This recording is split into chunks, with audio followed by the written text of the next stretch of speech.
Ümumiyyətlə MOSE sertifikatının ən böyük səbəbi odur ki, bir daha qeyd edirəm, Excel-dən maksimum dərəcədə, sürətli dərəcədə nə qədər istifadə edirsiniz, Microsoft-un Excel platformasını nə qədər tanıdırsınız, menyularını nə qədər tanıyırsınız. Bax, bu hissələrdən söhbət gedir. Yəni düşündüyümüz kimi wow məsələlər olmayacaq təbii ki.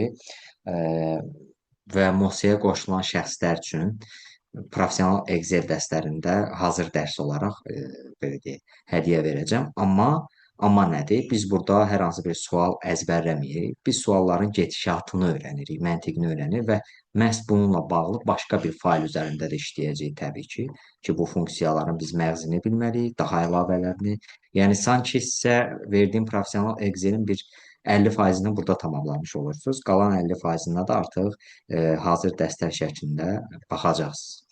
Biraz dərsimiz 2 saat çəkə bilər. Yəni indidən raşotunuzu ona uyğun götürün.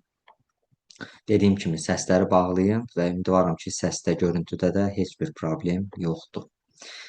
Mən davam etmək istəyirəm nədən? MOSE sertifikatı bizə nə cür bal verir? Bizdən ən əsas nə cür bal kəsir?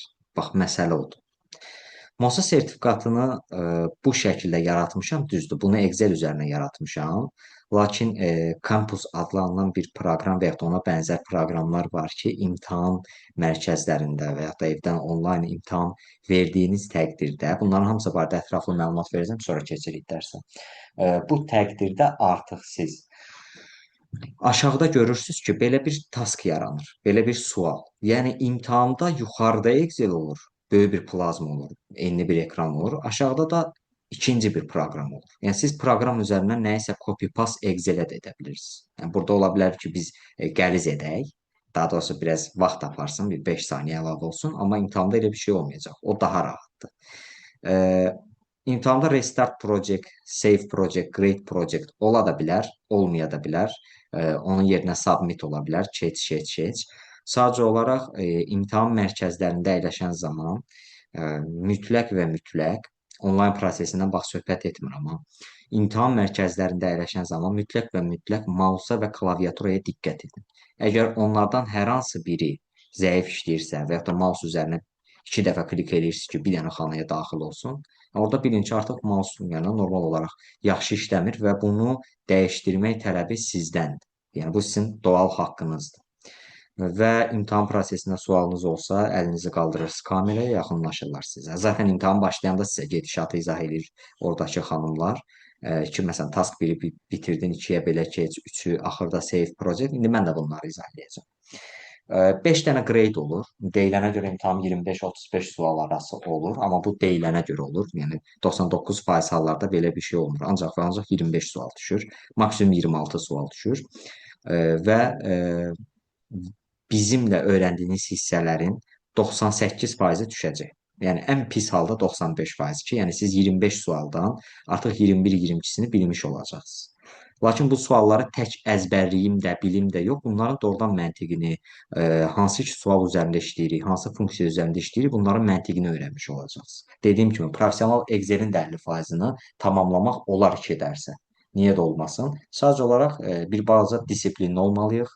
Sizdən mənim istəyim odur ki, evdə bu məsələləri təkrar-təkrar işləyəsiniz. Artıq siz suala baxmadan burada nə olduğunu biləsiniz. Yəni o dərəcədə yaxşı işləyəsiniz ki, imtahan prosesində məsələ nədir? Bizim balımızı kəsən ünsürlər nədir?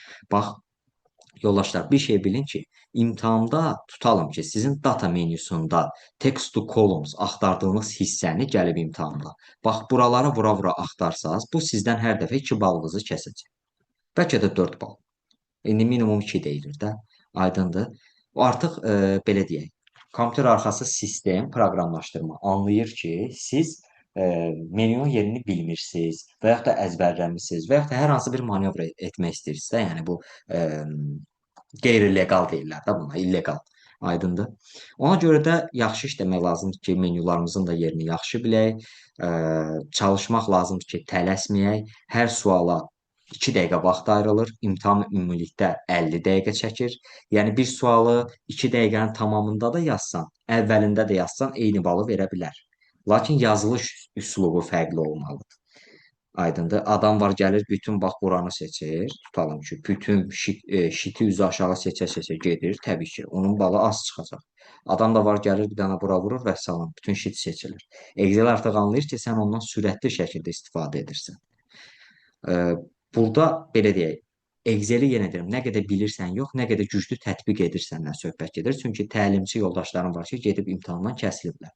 Halbuki bəlkə də indi təkəbbürü olmasın.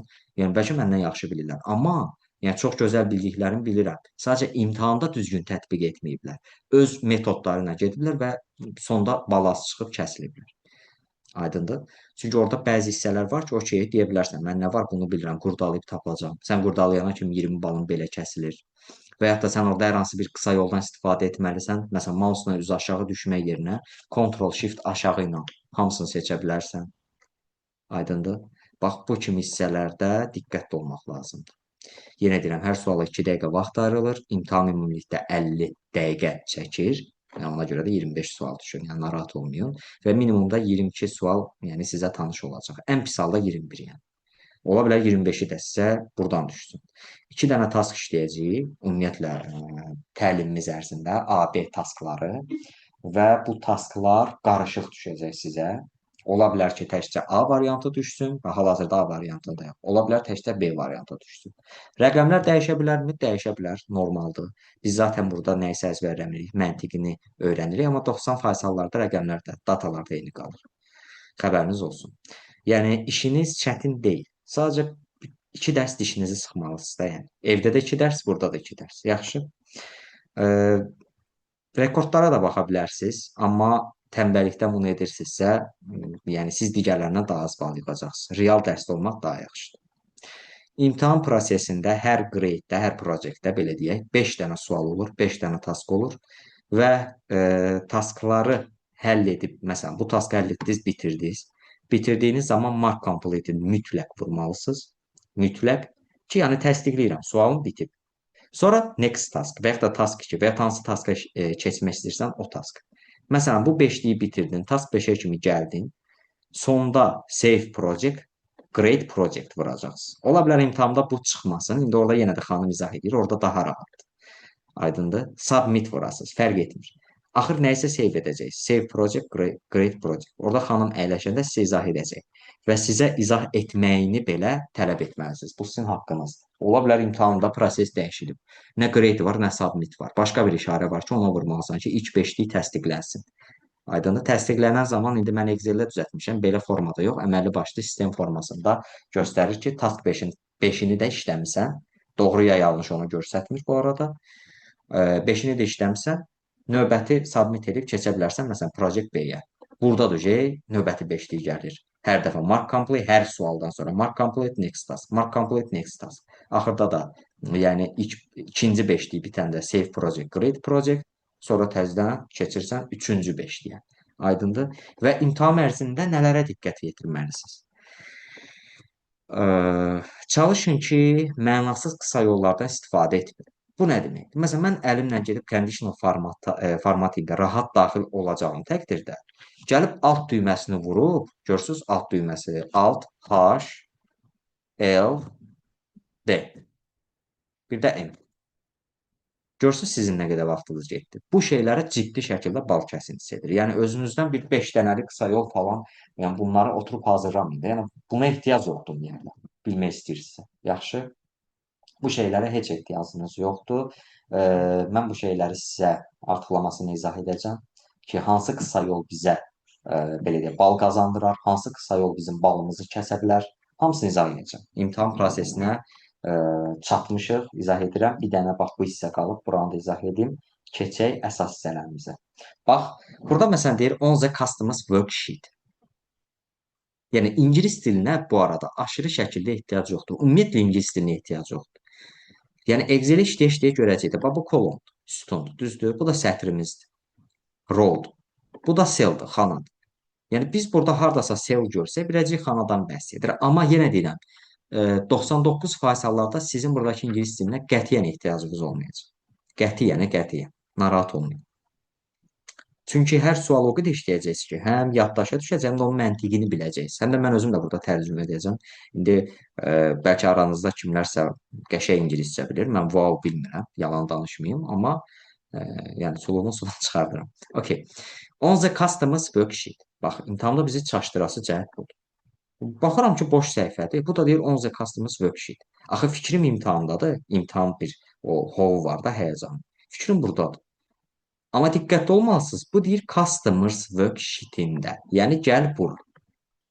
Gördünüz? Customers worksheetində və sualla davam et. Nədirsə. Aydındır? Mən də birbaşa buradan başlamıram. Buradan başlayıram. On the customers worksheet. Customers worksheetində extract the ID codes, ID kodları çıxart. First four characters, ilk 4 simvol, yəni bu nədir? ID kod 10 rəqəmli də ola bilər, amma ilk 4-ünü, 80-64-ün özünü məsələn çıxart. And full names from the name and X column. Bax, deyir ki, full name-i çıxart. Həm də nə deyir? Buradan ilk 4 simvolu çıxart, at bura. Düzdür? Daha sonra nə deyir? Full names are capitalized with only the first letters in uppercase. Uppercase dostlar. Upper funksiyası Excel-də bilin ki, bax yazıram. Upper və любой bir tekstimi seçirəm. Upper funksiyası tekstləri böyüdür. Bu mənə deyir ki, uppercase-dən istifadə et. Aydındır? Yəni, buradan 4 simvolu 80-64-ü götürdüm. Düzdür?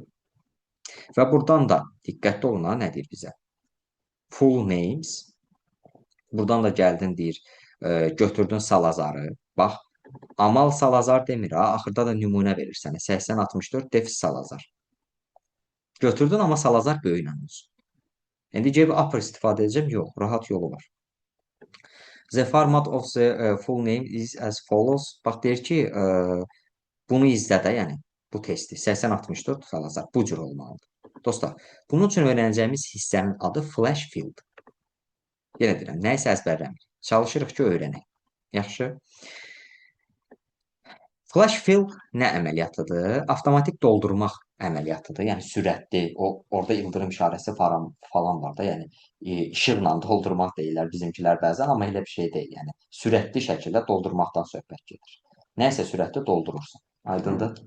Və flash fill-i tətbiq edən zaman diqqətli olmalıyıq. Bəzi orada məqamlar var. Ki, o məqamlar dediyim nədir? Ümumiyyətlə flash fill-dən anlayışı olan varsa, bir dənə plus yazar. Şeyə çata ki, mən bilim. Görüm anlayışı olan ümumiyyətlə varmı?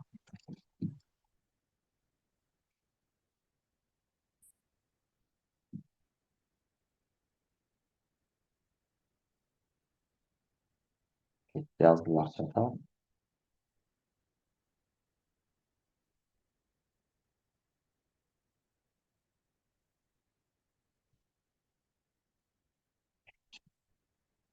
Əla.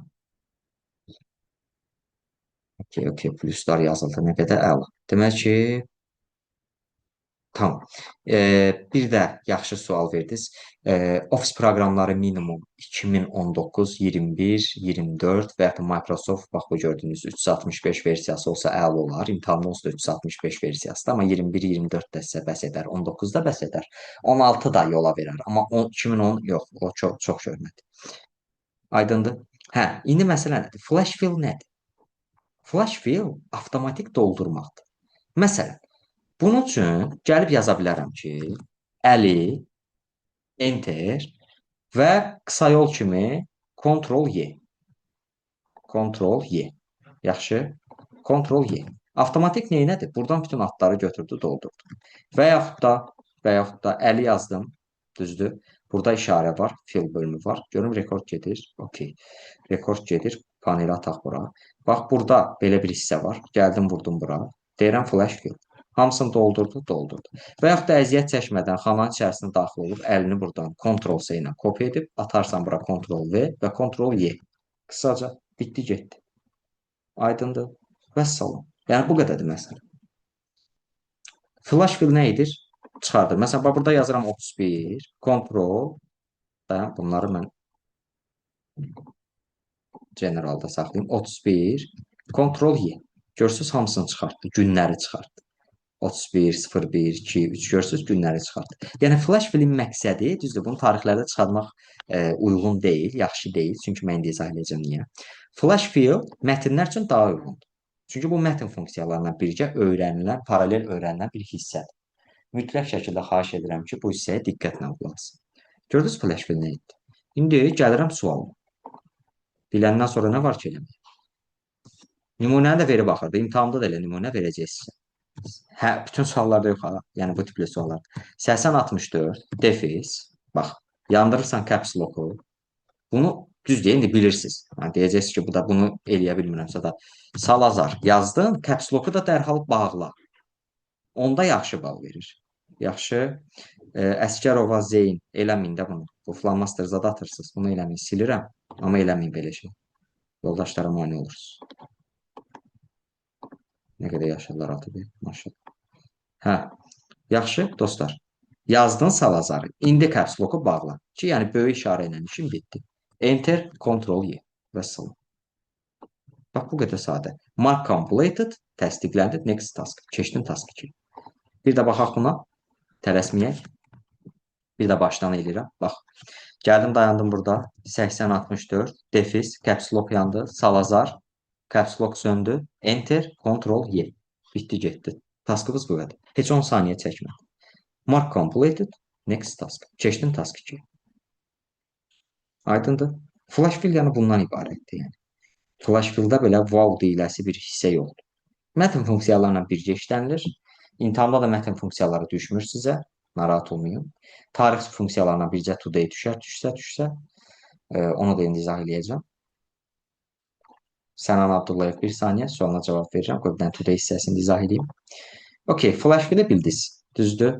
Hətta ayları falan da ayırıram, amma ehtiyac yoxdur. Niyə dedim ehtiyac yoxdur? Bax, mənim today adlı funksiyam var. Yazıram bərabərdir today, mötərizə açılır. Bir də arqumenti nədir? Mötərizənin bağlanması. Bir dənə də bağlayıram, enter vururam. Nə etdi? Bugünkü tarixi verdi, today, bugün. Bir də var now funksiyam. Now funksiyası isə, yaman da yazdım mən. Dayan. Now funksiyası isə, yoldaşlar, o da bugünkü tarixi verir. Prosto tək bugünkü tarixi vermir, saatı da verir. İndi məndə burada hazır qurulu deyil, götürüb dəyişmişəm ona görə. Bax. Əslində belə verəcəksiniz. HH, MM, SS. Sizdə hazır şəkildə belə verəcək. Bax, saat. Yaxşı, fikir verin. Klaviatur adından da FN F9-a vurduqda hər dəfə yenilənir. Fikir ver, basılı saxlayıram, saata baxın, hərəkət edir. Yəni, bir sözlə, now funksiyası nədir? İndi. İndikini göstərir, hal-hazırdakı tarix və saat. Today nədir? Sadəcə bugünün tarixini göstərir. Yaxşı. Gün, ay, il niyə yazmışam burada? Günləri çalışın ki, tarixlər də rəqəmlərdir. Bunları heç vaxt flash fill-dən ayırmayın. Ya öyrənəcəksiniz text to column-la, ya da müəyyən funksiyaları var. Və buradan günü çıxartmaq üçün ingilis dilində gün nədir? Day. Day yazıram, serial number yerində tarixi seçirəm, fikir verin. Hamısından günləri çıxart. Hə, niyə belə cavab oldu? Çünki format problemi var. Gəl qoy generala. Gördünüz? Və yaxud da day olmasın, olsun months. Bax, months. Months nəyi verəcək dostlar? Ayı. Gəldim, tarixi seçdim. Ayları verdi, gördünüz? İçindən ancaq ayları çıxardım. Və yaxud da months yerinə il yazmaq istəsəm, year. Year nəyi verəcək? İlləri, gördünüz? Yəni, bunu flash fill-lə ayırmağa ehtiyac yoxdur. Bunun üçün mənim day, month, year adında funksiyam var. Bu üçünü də bir yerə yığan var ha. Məsələn, bax, yazıram 31, 12, 08 tutalım ki. Gəlirəm, yazıram. 31 deməyək də bunu. 2012 deyək. Hə, gəlib deyirəm ki, bərabərdir date. Bax, funksiyanın adı date. Year, month, day içindədir. Hamısını bir yerə yazır. Year yerində yazıram 2012-ni qeyd edirəm. Month yerində 8-ci ay, day yerində də 31. Gördünüz, cavabı tarixə çevir. Yəni, biz heç nə etmədən artıq 5-6 dənə tarix zaman funksiyasını öyrənmiş olduq. Yəni, çətin deyil. Excel-ə sadəcə düzgün və yerində istifadə etmək lazımdır. Aydındır, flash fill, date, today, now suallar yoxdur ki, buradan. İndi bir dənə çata baxaq. Sualı olan Sənan Abdullayev idi deyəsən. Buyurun, sualınızı verin. Salam, hər vaxtınız xeyir. Hər Bu vaxtınız xeyir. webinar yaratdığınız üçün təşəkkür edirəm əvvəlcə. Mən bir sual vermək istəyirdim. Əvvəldə siz dediniz ki, bu bal kəsilmə ilə bağlı, Aha, e, yəni normal deyək ki, qanun avtomatik oxla gedib, mouse'la gedib aha, və yaxud da shortcutlarla gedəndə bal hı hı, kəsilir. aha, Deyək ki, hər hansı bir xananı seçib, o xananın ətrafını və yaxud da cədvəlin bütöv ətrafını böyük qalın xətlərlə işarə edəndə e, shortcut daha qısa yolla gedir. Daha az vaxt aparır, nəinki oxla gedəndə. hı hı. Belə Mən olanda, bildim nə edirsən. Ctrl Shift sağ, Ctrl Shift aşağı seçdin hamısını, onu deyirsən də. yəni məsəl üçün burada yuxarı deyək ki, cədvəli seçirik. Ctrl A, Cədvəl, bunu deyirsən. yox, cədvəli seçib cədvəldəki xananın Aha, kənarlarını qalın xətt eləmək üçün. Alt H, B, T. A, Alt H, B, A. Bəli, T yox, B, A. BA o hamısı da yəni nazik Aha, xəttlər. BT də qalın xəttlər, sik. okey. Amma altla yaranan bütün qısa yollara az bal verir. Hə, anladım. Xəbəriniz olsun. Çünki buradan rahat klikləyə bilərsən ona görə. Hı, anladım. Amma onunla bağlı ümumiyyətlə sual düşmüş, borderlə bağlı. Hə, oldu. Okey, sual Yəni, var. onu misal göstərərək demək istədim yəni. Aha, təşəkkür edirəm. Okey. Mənim üçün yəni okeydir. Maraqlı sual idi. Başqa sual olan Tamam. var, bildirsin. Çünki növbəti hissəyə keçirəm.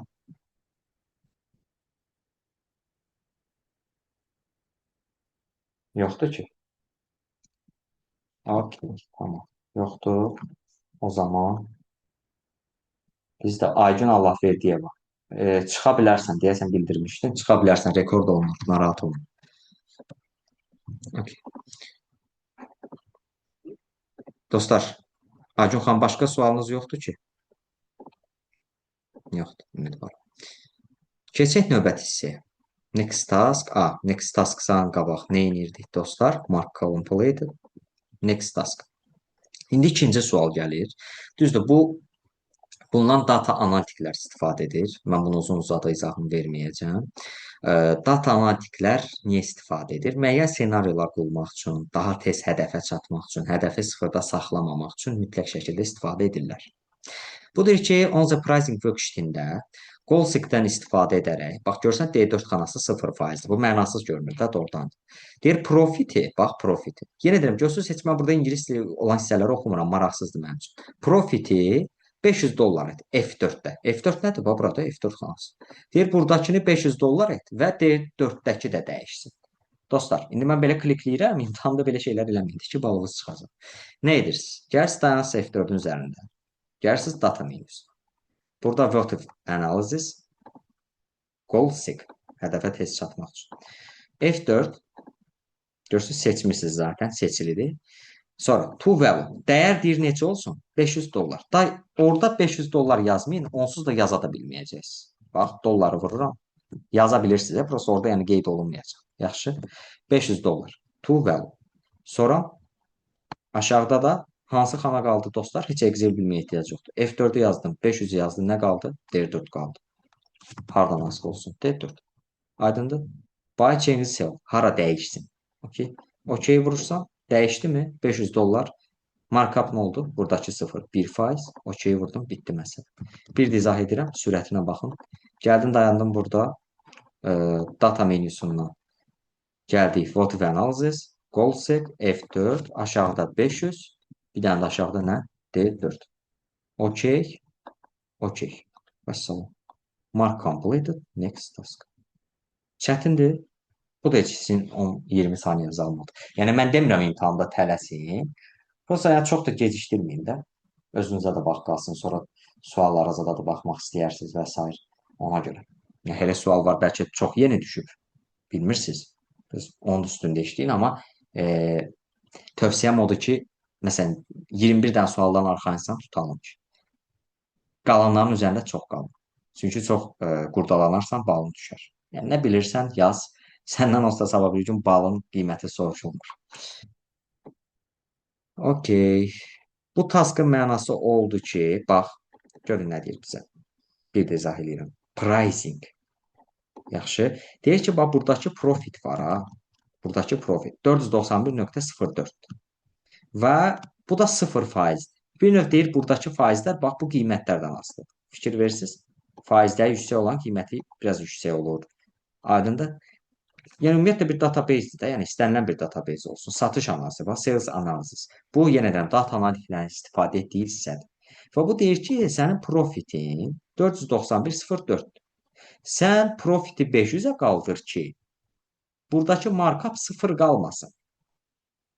Aydındır? Bu da dəyişsin. Yəni 0 biraz mənasız görünür də 0%. Ondan sonra 0 yazsa da faiz nədir? Aydındır? Deyir bu heç olmasa yuvarlaq gəlsin 1% olsun. Bu da 500 dollar olsun da. Aydındır? Aramızda data analitiklər varsa məni yaxşı anlayacaq. What of analysis? Qolsik F4 dəyər 500 dəyişəsi xanam deyil 4. Məsələn. Mark completed next task. Hər dəfə o mark completed unutmayın. Aha. Action worksheetində histogram yarat. İndi gəlirəm. Bizim burada hissəmiz var ki, chart yaratmaq, vizual yaratmaq. Dostlar, istədiyiniz bir hissənin, bax istənilən bir hissənin götürək. İstənilən bir hissənin vizualını yaratmaqdan söhbət gedir. Vizualları yaratmaq üçün əslində istədiyim bir hissənin vizualını yaradım. Məsələn, bax, ödəniş məbləği bax bura olsun. Düzdür? Seçdikdən sonra aşağıda nə gəlir? İldırım işarəsi. Bax, buna vurursan, charts, more charts. Düzdür, burada hazır chartlar var. İndi more charts-a da daxil olub buradan, məsələn, histogram deyirsə tutalım ki, gedib histogram yarada bilərsən. Və histogram qiymətlərində, bu məsəl üçün də yaxınlaşdırın baxaq. Bax, histogramın qiymətlərində istəyirsən ki, məsəl üçün, nöqtədən sonra 2 dənə 0 olmasın və s. o yuvarlaqlaşdırma falan proseslərini yerinə yetirmək istəyirsənsə, ümumiyyətlə bu rəqəmlərin başına oynatmaq istəyirsənsə, istənilən bir rəqəm üzərində bax belə dayanırsan, bax istənilən bir rəqəm üzərində 2 dəfə klikləyirsən. Klikləyəndə sağda çıxır hissə. Düzdür? Məsələn, burada Binwidth desə, Binwidth-i dəyişirsən, Overflow 1000-i dəyişirsən. Binwidth nədir? Məsələn, sən bunu gəlib qoysan 8000 palım ki. Və X-i vuranda fikir ver, bu dəyişir. 8000-ə uyğunlaşır. 8000-ə uyğun çart yaranır. Aydındır? Və yaxud da number yerinə gəlib deyərsən ki, custom yox, bundan sonra number və decimal place 3 olsun. Fikir verin, 3 olanda nə olur? Baba, rəqəmlərə baxın bir dənə. Fikir verin, nöqtədən sonra nə qədər sıfırlar lazımsız qoydu. Bəlkə sənə lazımdır qəpik quruşu göstərmək. Nöqtədən sonra deyirsən 2 dənə sıfır olsun. Məsələn, 50 manat, 60 qəpik tutalım ki. Aydındır? Bunları rahat göstərmək, tək buradan da deyil, o ildırım işarəsindən bilmək istəyirsinizsə, seçdikdən sonra və yaxud da heç seçməyib, bütün cədvəl lazımdır. Sizə harasa lazımdır. Tamam ki, elə bura lazımdır. Məsələn, təkcə buralar lazımdır. Insert menüsünə daxil olub, burada chartlar doludur. Amma yenə də recommended charts hissəsi daha yaxşı ki, buradan bütün chartların adlarına baxmaq olur. En qədər chart var, area chart var, pie chart var, column chart var. Bunlar hamısı chartlarımızdır bizim. Aydındır. Amma lakin bunları düzgün qurmaq lazımdır və charta böyük bal verir imtahanda bilmək istəyirsinizsə. Və mən də buna uyğun gəlirəm bura. Deyir ki, action worksheetində histogram yarat, create a histogram, düzdür? Bid values, bid dəyərləri üzrə. Gəldim bidin başlanğıcından Ctrl Shift aşağı. Bax, bu düymələri yaddan çıxartmayın. Üçünü bir yerdə basırsınız. Pianino düyməsi kimi yox, asta-asta da Ctrl Shift aşağı bir-bir bastınız. Hamısı seçildi. Bax, seçiləndə aşağıda ildırım işarəsi çıxır. İldırıma vurursunuz.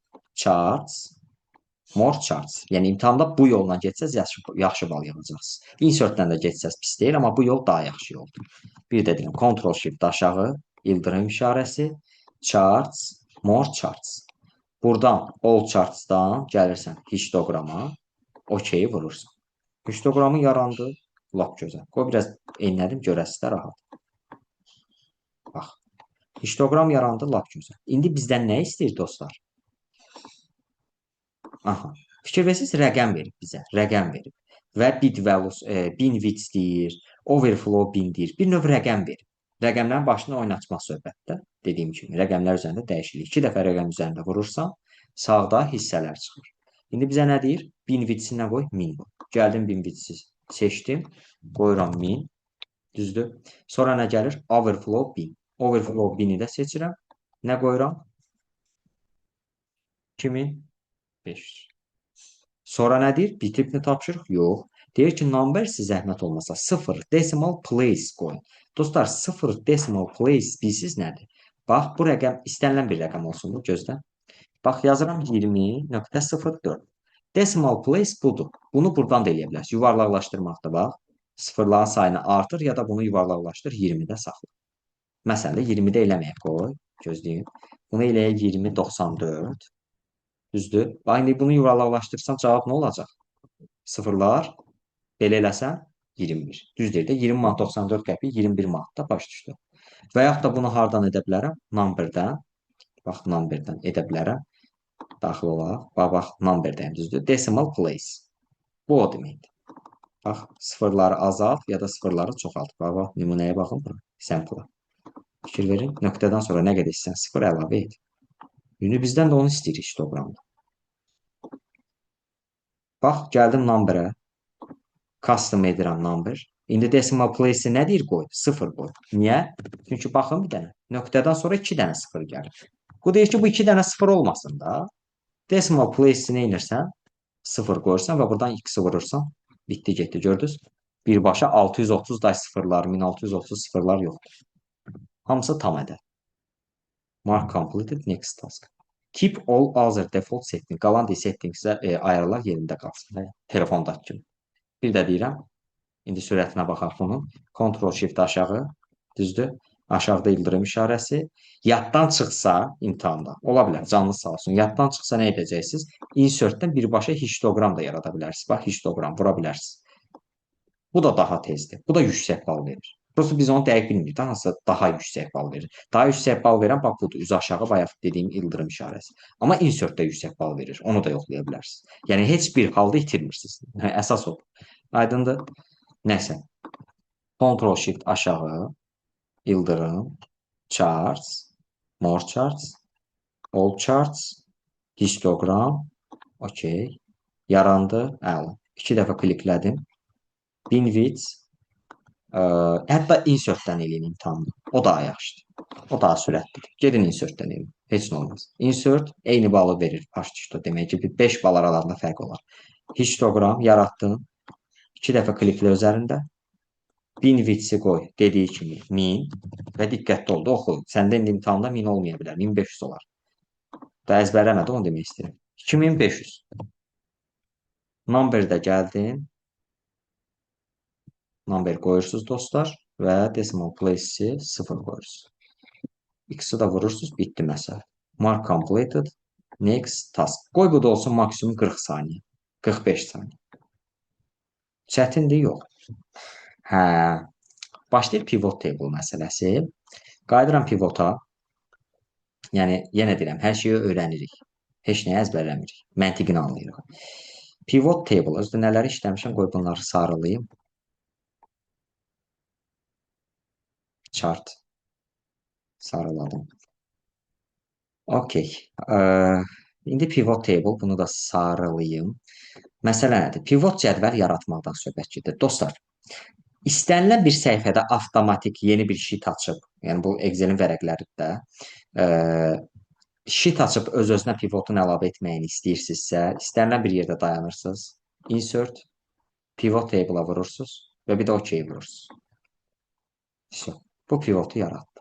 Yox, siz deyirsiniz ki, mən belə şey istəmirəm. Mənim burada pivot adlı işim var. Və mouse hardadır? A4-dədir. Mən istəyirəm promoy bunun içində olsun pivot. Bir də təzə səhifə istəmirəm yaransın.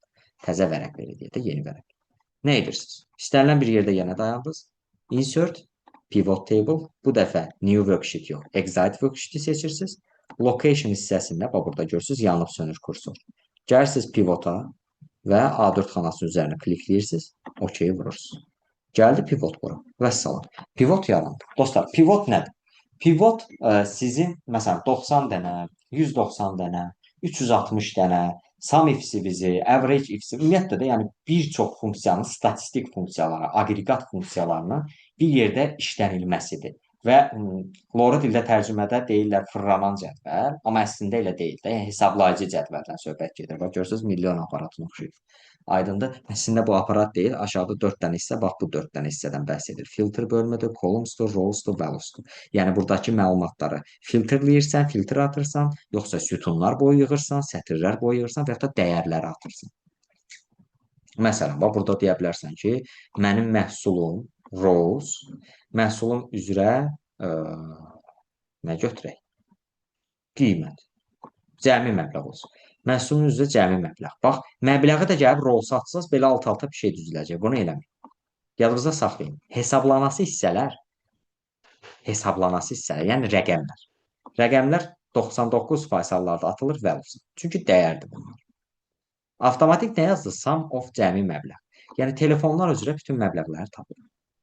Ürək istəyər məhsul kateqoriyasını götürüb atarsan kolumsa, fikir ver. Elektronika üzrə telefonun ümumi satışı 16800-dür. Gördünüz?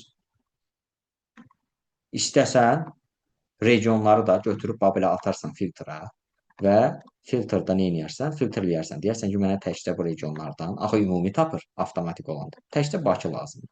Və Bakı üzrə görsənir ki, elektronikadan cəmi telefon satılıb, o da 16800, onun da cəmi 16800. Aydındır? Bir kliklə bütün məsələləri saniyələr ərzində həll edirsən. İndi təbii ki, getdikcə biraz da ayarlarına toxunacağım pivotun suallarımızdan asılı. Deyir, in the pivot table action analysis worksheetində bir də o hansı sheetdən bəhs edirsə, sualın əvvəlini oxuyun kifayətdir. Yaxşı. Deyir ki, qrup yarat. Bit kolon üzrə. Bax, bit kolon dedikdə, yəni bu kolondur da, bunu deyir. Çünki hazır pivotum var. Dostlar, bayaq sağda bir dənə belə bir hissə çıxırdı. İndi isə çıxmır. Səbəb nədir? Bu pivotda yaranan avtomatik mərhələdir. Bu nə deməkdir? Bax, mən indi pivotun üzərində vururam, görürsünüz, çıxmır. Siz ha vaxtsa o cədvəldən X-dan çıxsaz, üzərinə vuranda çıxmır. Yaxşı, buranı təzədən necə açın? Yadınızda saxlayın. Pivot yaranan kimi yuxarıda əlavə 2 dənə yaşıl menyular yaranır. Pivot table analyze, bir də design menüsü. Aydındır? Pivot table analyze daxil olub, buradan field listi aça bilərsiniz. Bir dizaynerin üzərində dayandım. İmtahanda görsən yoxdur sağda hissə. Pivot table analyze field list. Açdım buranı. Eləcə də gəl sualımıza baxaq.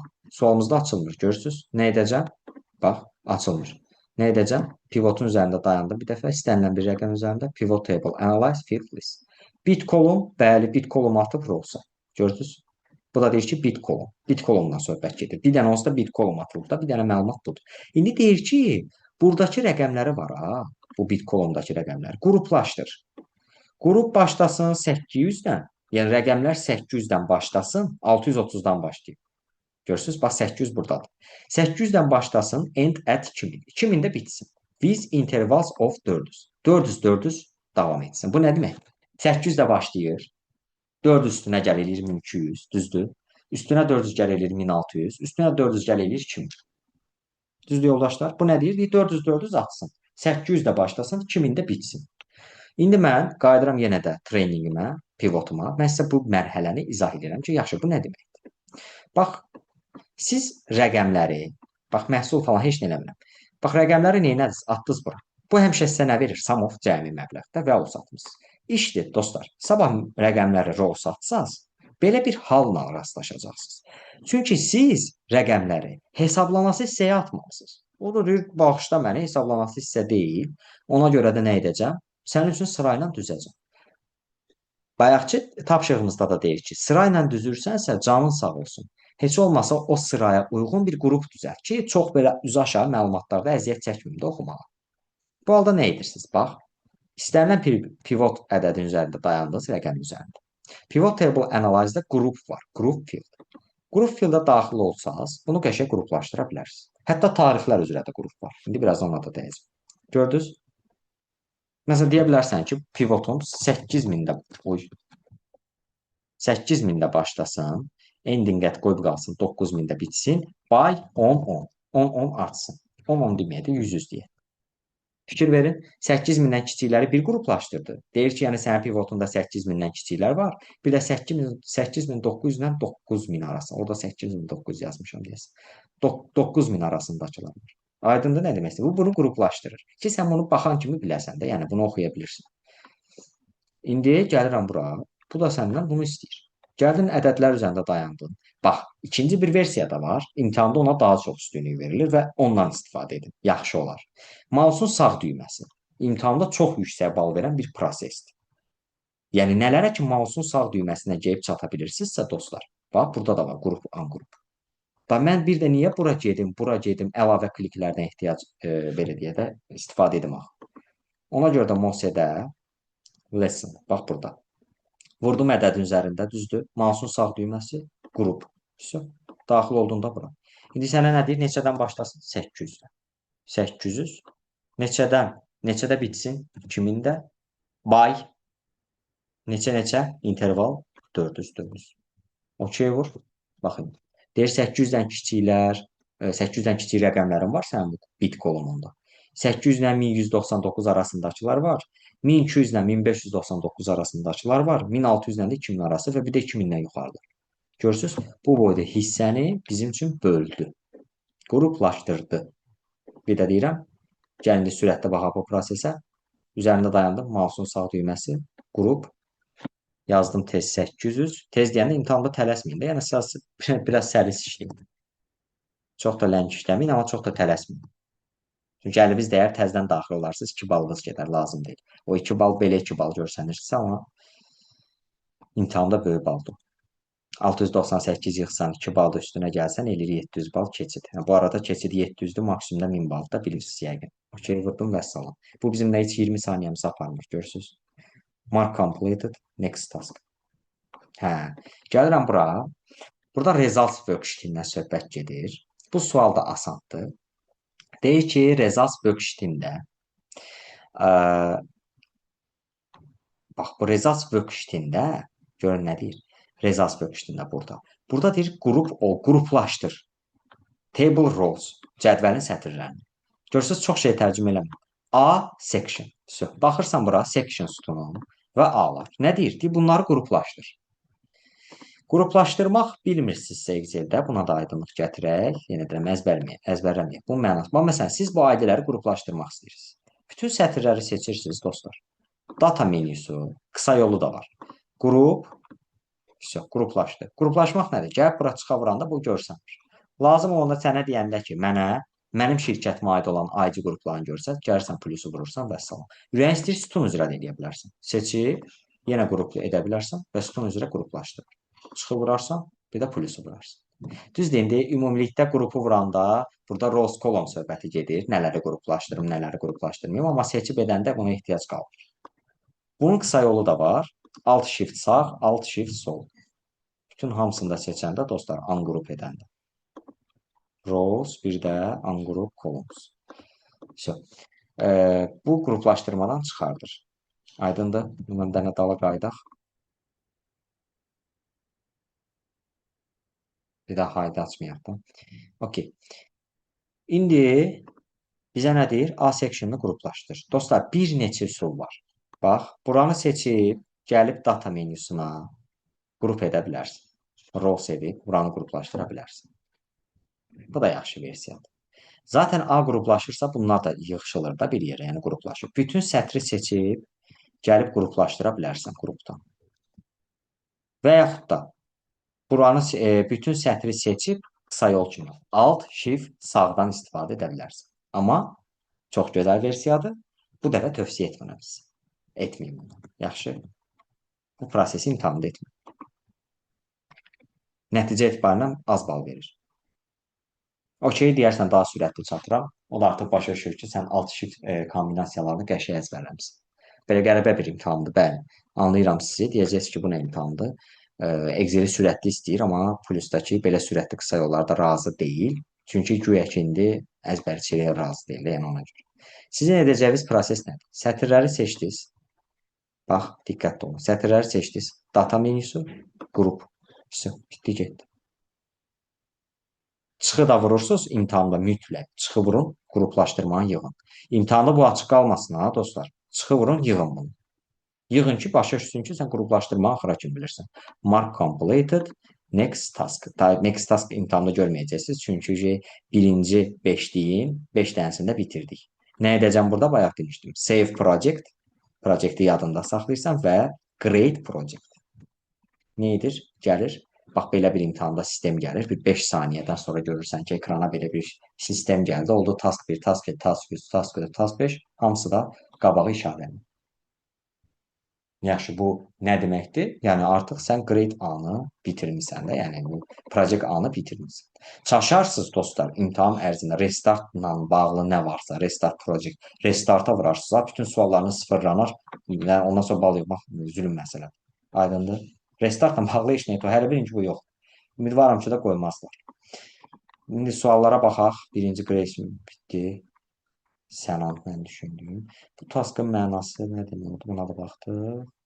Okey, tamam. Dostlar, sualları olan var. Bir də caps lock-la bağlı deyirlər ki, shift-i basılı saxlaya yazaq. Məsəl üçün, shift-i basılı saxlayıram, Salazar yazıram, belə şeylər. Caps lock-u basılı saxlayın, sonra söndürün. Yaxşı. Sonra Project B. Project B-yə keçirəm, dostlar. Dərs müddətində 5 dəqiqəlik breakimiz də olacaq, 10 dəqiqəlik. Amma suallarınızı verin. Sənan Abdullayev, buyur. İndi orada bəzi məsələlər var ki, indi caps lock-u başa düşdüm, shift-dən caps lock fərqini.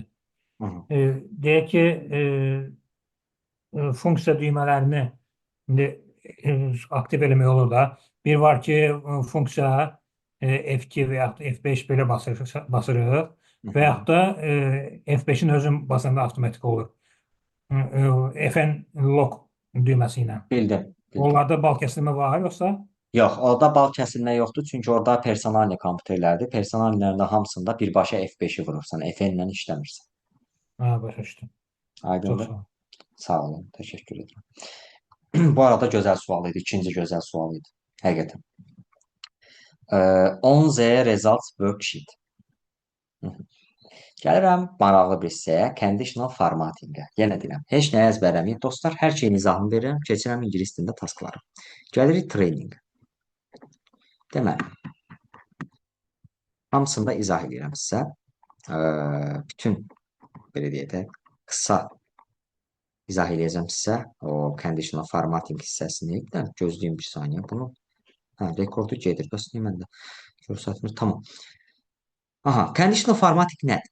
Şərti formatlamadan söhbət gedir. Dostlar, ola bilər ki, siz 1000-dən böyük xanaları əlinizlə gələrsiniz, rəngləyərsiniz. Necə? Məsələn, gəlib deyərsən ki, sarı rəngli olsun. Düzdür? Alaq, 1000-dən böyük sarı. Eləməyə nə var ki? Amma böyük bir data olsa və datada dərhal kimisə maaşı məsələn düşdü 800-ə. Bu rəng silinmir ki, yerində qalır. Razısınız? Sən bunu avtomatlaşdırmaq üçün şərti formatlamadan istifadə etməlisən. Və bunun bir neçə növü var. Məsələn, birinci menümüz highlight cells rules-la bağlı menyulardır. Bax bu, birinci menümüz. Baxaq bir-bir. Bütün sütunu seçirsən, gəlirsən bura. Burada var greater than, böyükdür işarəsi. Və burada təsvirdə yazmışam da birinci. 500-dən böyüklər. Yazırsan 500. Da x böyüdü 500 yazmırsan da, mən belə təsvir üçün yazmıram. 500-dən böyüklər. Yazırsan 500, çünki məsələnin adı nədir? Greater than. 500 yazanda nə başa düşür? 500-dən böyüklər. Və müəyyən rəng çaları var. Bax, istənilən bir rəngdə rəngləyə bilərsən 500-dən böyükləri. Light red fill, nə bilim, red text, sadəcə tekstləri rənglə, red border, ancaq borderlərini, sərhəd xəttlərini rənglə və yaxud da burada var custom format. Burada gəlib sıfırdan bir format qura bilərsən. Bold olsun, italic olsun, yazı olsun, arxa fon olsun, bu rəngdə okey, görsən.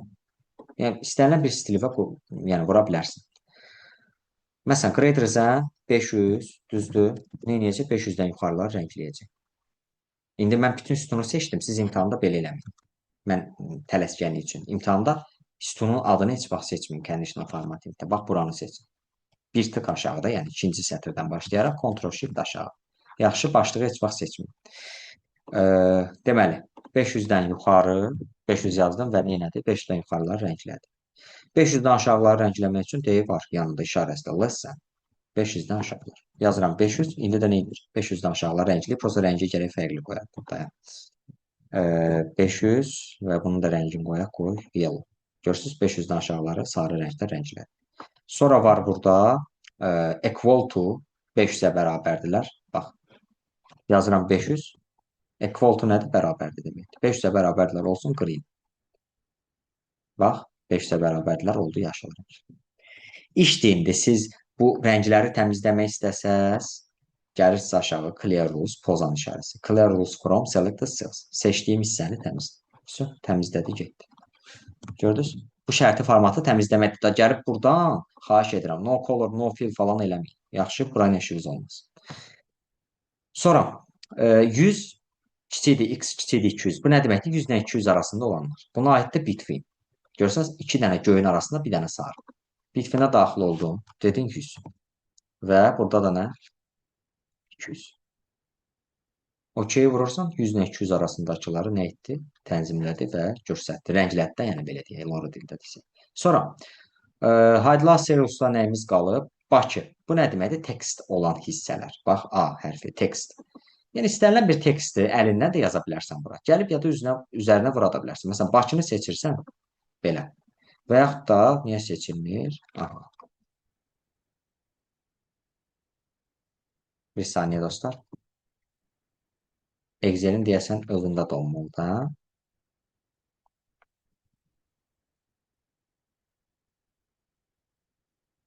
Hə, yox, olmuyor.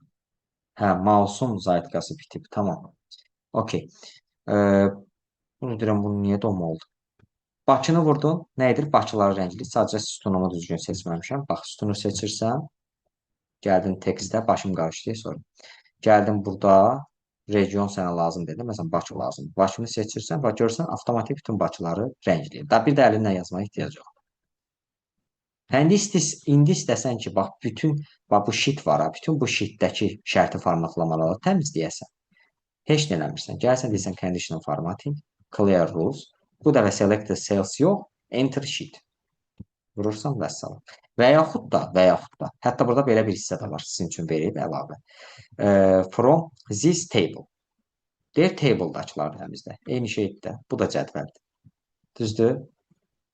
Eyni şeydir deyəndə fərqli şeydir. Niyə? Bax, gəl belə eləyək. 501. Düzdür? Bax, deyirəm ki, bax, fərqi göstərirəm sizə. Məntiqi fərqdir. 500-dən yuxarı rənglədir. Düzdür? Gəlirəm, burada da deyirəm ki, 500-dən yuxarıları rənglə. Məsələn, rənglədir. Düzdür? İndi deyirəm ki, bax, təsvir edin. Deyirəm ki, clear rules this table. Ancaq table-da olan rəngin sildi. Amma bunu silmə. Gördünüz? Çünki table deyir. Amma gəlib desəm sheet, enter sheet. Bu nə deməkdir? Yəni, bu vərəqdə olan nə varsa conditional təmizlə. Fikir verin, aşağıda bir dənə hissəmiz var əslində bizim, pivot table. Bu nə deməkdir? Sabah bir gün yaratdığımız bu pivot table-ın içində nəsə şərti formatlama istifadə etsək, onu da oradan rahatlıqla silə bilərik. Gördünüz? Yəni, çətin deyil. Sonra, duplicate and unique. Bu nədir? Deyir ki, bax, burada sənin duplikat və fərqli xanalarını rənglə. Bax, gəlirəm, deyirəm ki, duplicate values. Düzdür, burada hamısı təkrardır, çünki süni data yığılır. Gəl belə eləyək, bir dənə sheet yaradaq. Mən burada yazım yanvar. Okey, bax, görürsən, yanvar var burada. İndi gəl, bax, dayandım, bu hissəni seçdim. Conditional formatting. Bax, duplicate values. OK vursam, bax, duplicate. OK vursam nə edir? Ancaq duplikatları rəngləyir. Fərqliləri də rəngləmək istəyirəmsə, unique vururam. Bax, duplicate values, dostlar. Unique rəngini də dəyişək seçilsin, green. Gördünüz? Fərqliləri. Yəni, heç vaxt təkrarlanmayanlara rənglər. Yəni, sizin üçün tarix bölümündə izah edəcəm. Tarixi seçdik. Tarix bölümündə nədir? Date. Burada bir çox hissə var. Bu arada conditional formattingi biləndən sonra sortlaşdırmadır, filtrdir. Bu hissələri göydə öyrənəcəksiniz. Arxayın ola bilərsiniz. Edit according. Gəldim bura. Bu hissədə nədən istifadə edəcəm? Bax, görürsünüz, burada yesterday var. Today var. Bax, today vuran kimi bura rəngləndi. Yesterday yoxdur deyə rənglənməyib də. Tarix yoxdur, belə bir dünənki tarix. Tomorrow sabahdır. Sabah var, yoxdur, rənglənməyib. In the last 7 days. Yəni son 7 gün ərzindəkini rəngləyir. Bu bir həftə demək deyil ha dostlar. Son 7 gün. Aydındır? Biri var keçən həftə. Mən belə birinci gündəyəmsə, bu gün üçüncü gündür, düzdür? İkinci gündür, düzdür? Keçən həftə deyirəmsə, bu gün keçən həftə nəzərdə tutulur da, yəni bazar günü də daxil. Bir də var deyirəm ki, son 7 gün ərzində. Yəni keçən həftənin gəlir üçüncü gündə düşür. Aydındır nə demək istədim? Biri var son 7 gün, bir də var prosta keçən həftə. Bax, in the last 7 days. Görsən, götürdü son 7 gün ərzində. İndi bax, bu var burada last week. Alt-alta ilə düzüblər ki, fərqini anlayasan. Last week-də vururam, ancaq biri rənglənir. Fikir verdiniz? Biri sırf keçən həftədə deyə. Məsələn də 3-cü gündəsən, keçən həftədə 3-cü günə gəlir, tuş eləyir. Bir də var deyirsən ki, son 7 gün ərzindəki tarixlər. Bu 3-cü gün yox, 4-cü gün də ola bilər, 3-də, 5-də, 6-da, aydınlı sırayla da hamısı son 7 gündür də. Ayın 30-sundasan, son 7 gün nədir? 24, 25, 26, 27, 28, 29, 30. Bir də var 30-sundasan, keçən həftə gəlir düşür 24-ünə, o ayrı məsələ. Yaxşı, bunları qarışdırmayın. Da bir saat bundan üzərində qalıram. This week bu həftədir, bu həftəni rəngləyir. Next week gələn həftədir, last month. Bu ay keçən aydır, keçən ayları rənglədi gördüyünüz kimi. This month bu aydır, bir də var next month gələn ayları rənglə. Yenə də rəngi də istədiyiniz formata düzəldib ya da custom formatdan sıfırdan göstərdiyim kimi qura bilərsiniz. Hydra Salesforce-la bağlı bitdik. Keçirəm top bottom-a. Bunları izah edeyim ki, imtahan prosesində conditional formatting sizə düşəcək. Yəni, özdə elə belə düşmür, ha. Yaxşı suallar düşür və qəşəng də bal verirlər bu suallar. Ona görə də bu hissələri yaxşı şəkildə bilmək vacibdir. Conditional formatting-in o top bottom hissəsi biraz fərqli hissədir. Fərq dediyim nədir? Məsələn, bax, bütün sütunu seçdim. Bura biraz fərqlidir, nə baxımdan? Burada hər hansı bir dəyər falan demək olar ki, daxil eləmirsən. Bax, top 10 items. Top bottom üsulları izah edirəm. Bax, deyirsən ki, maksimum 10 rəqəmi görsətir. Bax, gəlirəm. Qoy bir dənə seçim. Bax, miqdar olsun. Miqdarda da yaxşı görəcəksiniz. Çünki kiçik rəqəmlər. Məsələn, bax, deyirsən ki, burada top bottom rules-da, məsələn, onluğa düşən ən böyük top 10 itemsda, yəni yuxarı, onluqda olan rəqəmləri göstərir. Göstərir ki, bu 10 dənə rəqəm daha böyükdür. Və yaxud da 1 desən nə olacaq? Ən maksimum 1 rəqəm. Elə bir rəqəm də yoxdur. Var aşağıdadır yəni. 3 desən, görsən 19-dur, 2 dənə də əlavə nədirsə. Aydındır. 100 desən, hamısı seçiləcək. 20 desən, 20-si seçiləcək. Aydındır. Nə qədər istəyirsən de. Top 5 item demir, 5 seç və top 5-likdə olan. Bir də var, deyirsən ki, bax, qarışdırma. Bottom 10 items. Hələ faizlərə keçməmişəm. Bottom 10 items. Artıq aşağı. Deyirsən ki, ilk aşağı 5-likdə olan, yəni son 5-likdə olan belə deyə rəqəmləri görsət. Bu da göstərir ki, bu rəqəmlər ən axırıncı 5 rəqəmdir. Ən sonuncu belə deyə.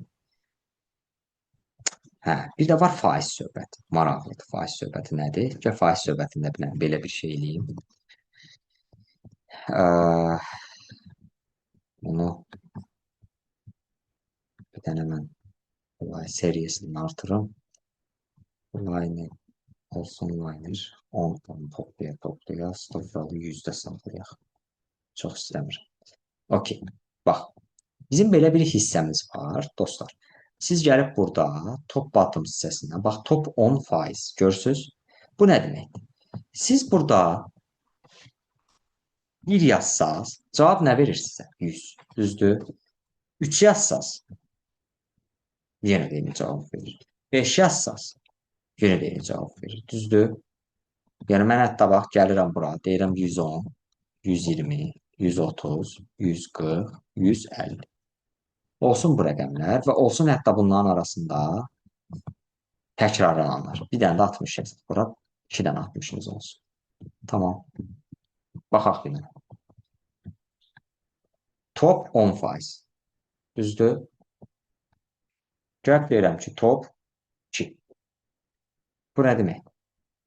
Və yaxud da cavab verirəm ki, top 60%. Aha. İndi nə oldu? Yoldaşlar, bu faizdir. Siz burada nə deyirsiniz? Top yuxarıdır. Deyirsən ki, ən çox yuxarıda olan, bax, 50% yazını qoy, gör nələr seçsə, hara kimi seçiləcək. Neynir?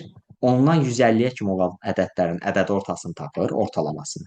Və deyir ki, 50-nin 50-yə ortalama 90-da gəlir. 90-dan etibarən 150-yə kimi 50%lik həcmidir. Top, yəni yuxarı həcmi.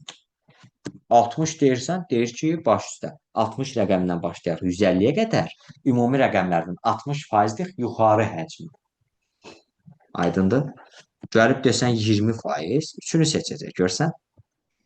20%. Bu nə deməkdir? Artıq bütün bu rəqəmlərin, yəni 130, 150 bir növ 20-dən artıq da, yəni aydın nə demək istədim? Siyahı da ən sonuncular, yəni sizin nəzərinizdə tutduğunuz 80%-dır tuş eləyir. Top 20% o deməkdir. Yəni başdan başlayır 10%, 20%lik ehtimal bax 130-dur. O ədəd ortaya görə tapır bu ehtimalı. Gəldən bunların ədəd ortasını tapaq average-lə. Mən bu hissəni izah eləməsəm, biz Mohseni yəni keçməyimizin mənası yoxdur. Siz məni düzgün anlayın. İndi o demək deyil ki, get sual öyrən, keç imtahanı. Sabah intervyuya gedir. Bax 79-da ortalama. Görsən ortalamadan yuxarını tapır. Top faiz. Aydındır. Eləcə də bottom faiz olsun. Bax bottom aşağı 10%. Bax aşağı 10% olanda 150-ni vermədi, 10-u verdi. Niyə? Çünki bottom deyirsən. Aşağıdan başlayır ki, hə, bunun faiz dərəcəsi 10%. Gəlib burada da 50 desən, gəlir görsən 60-da. Çünki 79 ortalama idi. 80-i seçə bilməz. Ortalamadan yuxarıda. Aşağı bottom 50%-lik bax budur. Gəlib desən bottom 20% nəyə seçəcək? 10, 20, 30. Amma top 20% nəyə seçirdi? 130, 140, 150. Yəni bottom aşağıdan faiz hesabatını tapır.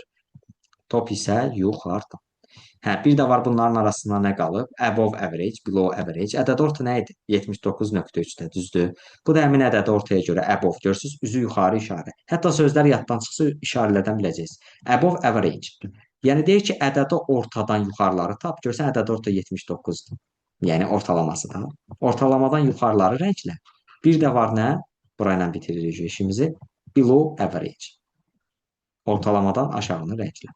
Baxaq. Eyni rəng olmasın, qarışdırın. Gördünüz? Ortalamadan aşağını rənglədi. Yəni bu qədər. Burada çətin bir şey yoxdur. Sonra qaldı daha kiçik hissələr. Database. Database maraqlı bir hissədir. Niyə?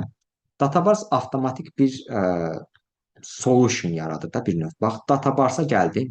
Burada gradient fill var, bir də solid fill var. Dolğun, solğun rənglər. Bax, görürsüz, şkala nə qədər dolubsa, o qədər doldurur. Soliddə biraz daha şeydir, quru rənglərdir. Bu daha yaxşıdır. Məsələn, bax, qoyuram bu rəng.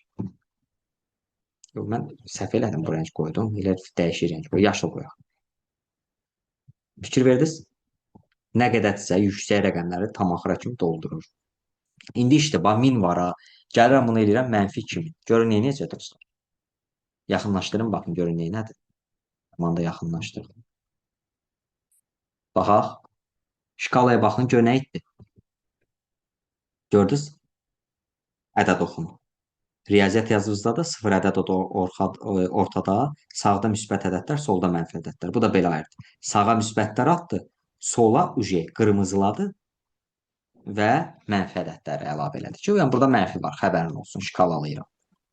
İstəsəz o mənfini də qırmızını da dəyişə bilərsiniz, söz yox. Prosta yəni mənasız prosesdir də, qırmızı göstərmək negativi daha yaxşıdır. Və bunun more rulsundan nələr öyrənə bilərik? Bax. İndi ola bilər ki, qoy mən bunu belə eləməyim, dostlar. Qoy mən bunu ağıllı bir üsulla eləyim. 1000 və bunu bura kimi artıraq 150, 150. Qoy artıraq ki, bunu gözümüzdən görək. Bunun fərqi nədir? Qoy gəlsin, dirənsin 5000 də. 5000-i heç 5000-ə çatmayacaq. Okey. 3400. Düzdür. Bax, indi gəlirəm bura. Databar tətbiq edirəm. Tətbiq edən kimi nə olur? Ən aşağı ədəd nə oldu, dostlar? Az rəngləndi. İndi sən deyirsən ki, mən istəyirəm ki, ən yuxarı ədəd lap çox rənglənsin axıra kimi. Ən aşağıda heç rənglənməsin. Onda gəlirsən databarsa, artıq bunlara ehtiyac yoxdur. More rules. More rulesdan gəlib deyirsən ki, minimum, bax, lowest value, mənim minimum ədədim ən aşağı ədəd olsun, lowest value. Maksimumda highest value. OK vurursan və fikir ver, ən aşağı ədəd ümumiyyətlə rənglənmədi, ən yuxarıda tab elə xananın axırına kimi rəngləndi. Burada başqa hissələr varmı? Var, amma alternativləri var deyə istəmirəm ki, əzbərləyəsiniz.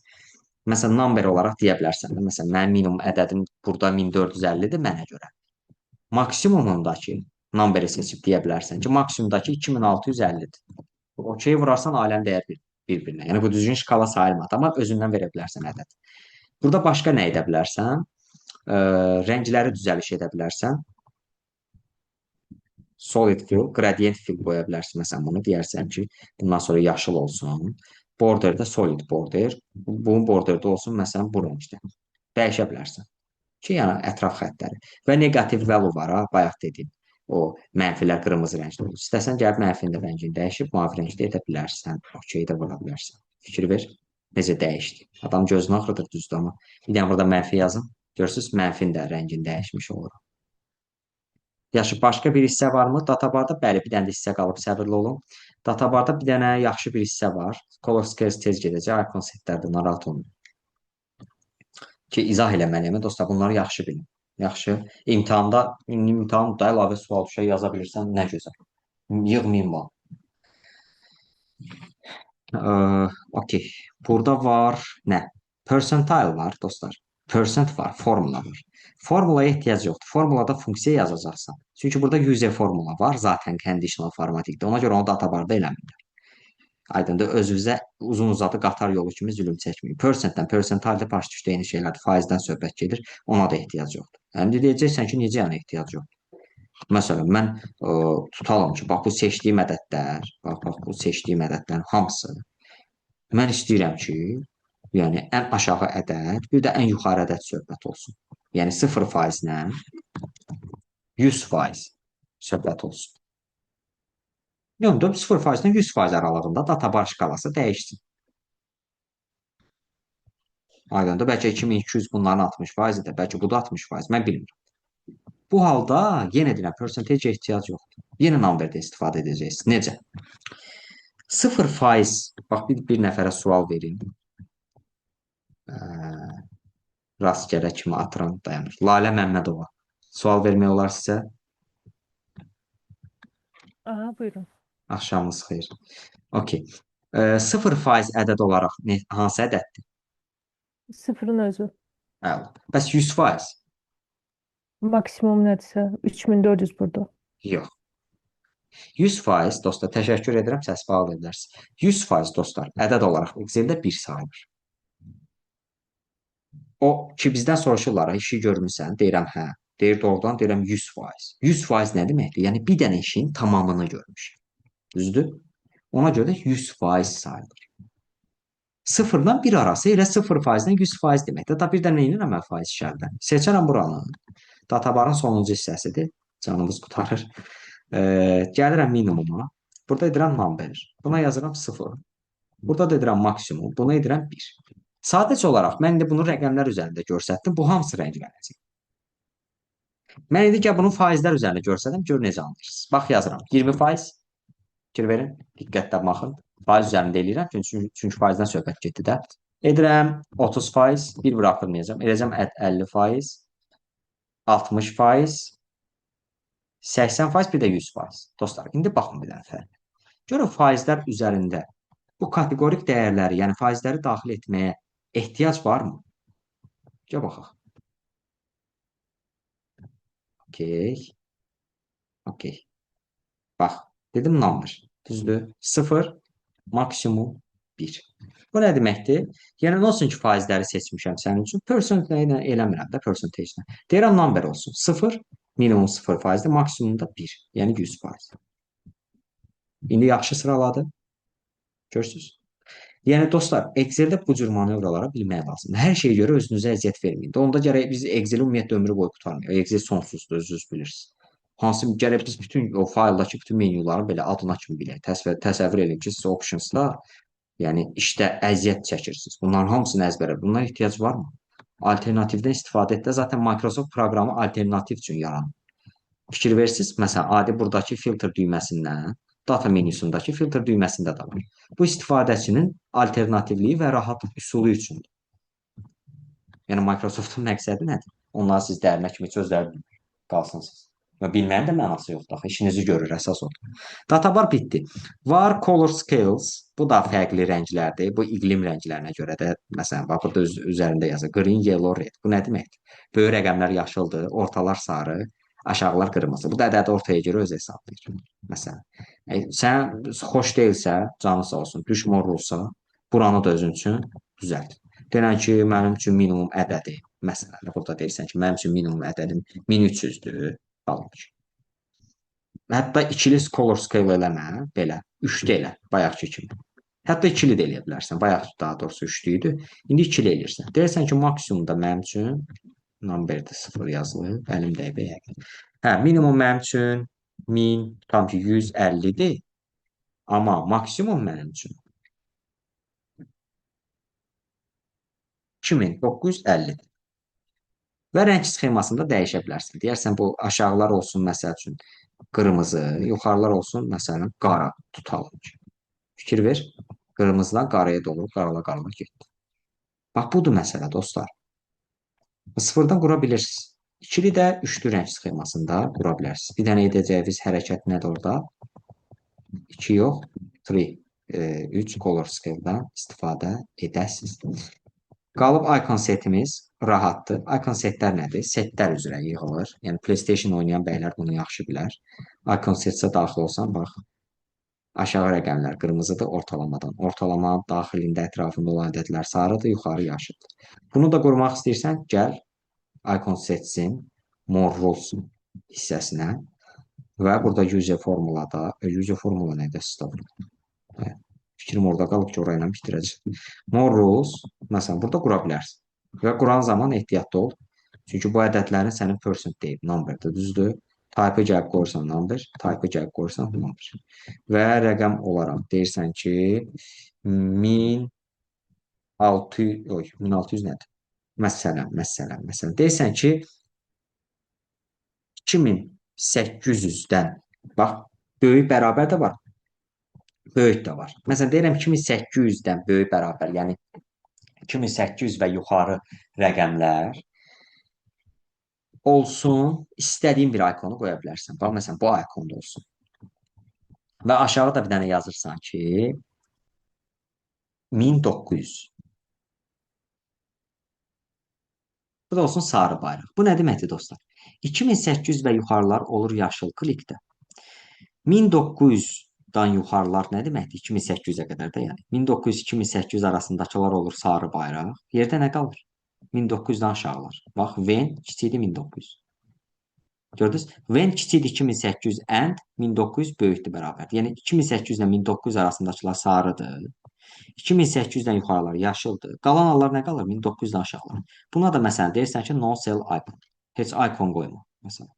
Okey. Gördünüz? İstəsən icon setləri bu cür yığa bilərsən.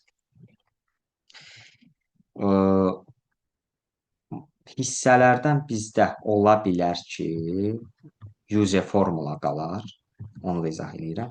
Vəssalam. Keçirik suallarımıza davam eləməyə. Yəni sonra sürətlə gedəcək suallar, narahat olun. Birazdan 10 dəqiqəlik fasilə də eləyəcəm.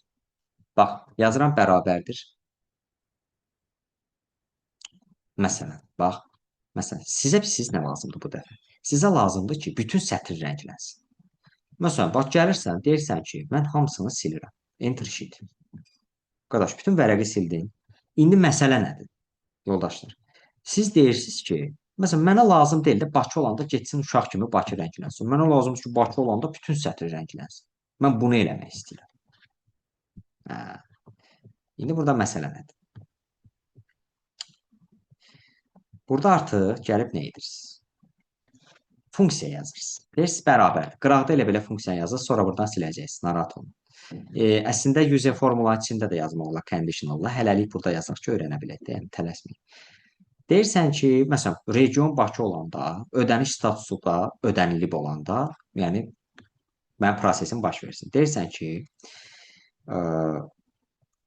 hətta və yaxud da ki, ya region Bakıdırsa, ya da status ödənilibsə, ikisindən biri varsa, ya kimisə bu belə deyim, məhsulun statusu ödənilib, ya da region Bakıda qalır, onun statusu ödəməyə ehtiyac yoxdur. Ya da funksiyası tərcümə etsəz ordur. İkisindən biri. İndi keçəcəyik onda gələn dərs. Logical 1, logical 2. Gəlib deyirsən ki, bax, ya bu xanam bərabərdir dırnaq içində Bakıya. Fikir ver. Ya da vergül qoydum logical 2, ikinci test. Ya da bu xanam bərabərdir dırnaq içində ödənilib. Dırnağı da bağlayırsınız, qoşa dırnağı. Mətn yazanda funksiya daxilində qoşa dırnaqdan istifadə etməyi bacarın. İstifadə edin daha doğrusu. Fikir verin indi. True, false, true, false. True harda verin? Ödənilib olub, amma Gəncədir. Görsən ikisindən biri. Gördünüz? İndi həmin bu funksiya yoxdur. Gəlirsən, bax, bunu kopyalayırsan. Ctrl-C. Kopyaladığında funksiyanı bax. Gəldin, funksiyanı seçdin. Elə bərabərdir ilə birgə. Ctrl-C. Kopyaladım. Və hətta gəl bunu sil. Problem deyil. Düzdür? Sildikdən sonra gəlirsən, bütün cədvəli seçirsən. Başlıqdan istifadə etmədən. Bir də deyirəm, başlıq lazım deyil. Seçdin cədvəli. Ctrl-Shift aşağı.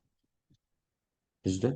Bütün cədvəl seçildi. İndi deyirsən conditional formatting, new rules, use formula, funksiya yaz. Deyirsən formulan budur. Kopyaladım və yapışdırdım. Format yerində də bir dənə məsələn fill olaraq rəng seçirsən də, məsələn yaşıl rəng. Okey. Okey. Nədir? Start with. Okey. Tamam. Yaxşı. Bunu deyir cədvəldən düz deyir. Qoy cədvəldən çıxardaq. Cədvəldə ola verməyəcək. Düzdür? Deməli, table design-la bunu çıxardaq. Qara panel bezdirdi mənə.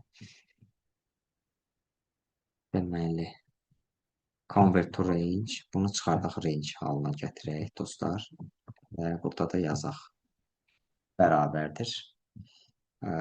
Or. Bax, bu əgər dırnaq içində, bərabərdə dırnaq içində Bakıdırsa, bir də yazıram görək, tələsməyin. Bir də bu bərabərdir ödənilibsə. Yaxşı, əlimdəydi. Dırnaq içində ödənilib. Mötərizəni bağlayırsın. Və indi mütləq ünvanı bilmirsinizsə bilin, dostlar. Belə hallarda yadınızda saxlayın. Bakı ki, gələn dəfə aşağı düşüb Gəncə olacaq da, bir-bir hesablayacaq Excel, düzdür? Üzü aşağı düşəndə görürsünüz, D sütunu yerində qalır. Amma rəqəmlər dəyişir. D2, D3, D4. Nə yerində qalırsa onun arxasına dollar at. Yəni, keçəcək bunu da, qismət olsa. Bir dənə bunu eləyirsən, dollar D2. Əlinlə də dollar ata bilərsən. Klaviaturadan F-in F4-dən də istifadə edib ata bilərsən. Eləcə də J2 olsun. Bu da düşəcəkdir üz aşağı. Çünki dartacaq axı. Kənarından tutub düz aşağı hesablayalım. Bu da olur dollar J2. Aydındır. İndi baxaq. Bax, bu bizə verir. Funksiyanı. Sadəcə o qədər bunu silib. Bu bizə verdi funksiyanı. Mənə lazım deyil. Bu artıq mənə lazımdır. Və indi həmin funksiyanı kopyalayırsınız. Ctrl-C. Bax, gətirirsiniz bura. Ctrl-Shift aşağı. Cədvəlinizi seçdiniz. Ehtiyatlı olun. Conditional formatting, new rule, user formula. Funksiyamızı əlavə etdiniz. Format bölümündən bir dənə format verdiniz buna. Məsələn də yaşıl format olsun. Okey vurdunuz, okey vurdunuz. Fikir verdiniz dostlar. Bax, indi burada Bakıdır.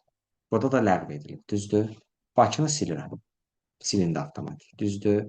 Sabah Bakını kimsə ora yazan kimi ki, indi dəyişib də filial Bakı olur. Avtomatik nə olur? Yaşıl rəng olur. İndi biz mən bir dənə hissə də izah edəcəm sizə. Bitdi conditional formatting. Data validation hissəsidir ki, o da bizim imtahanda lazım olacaq. Hazır list yaratmaq.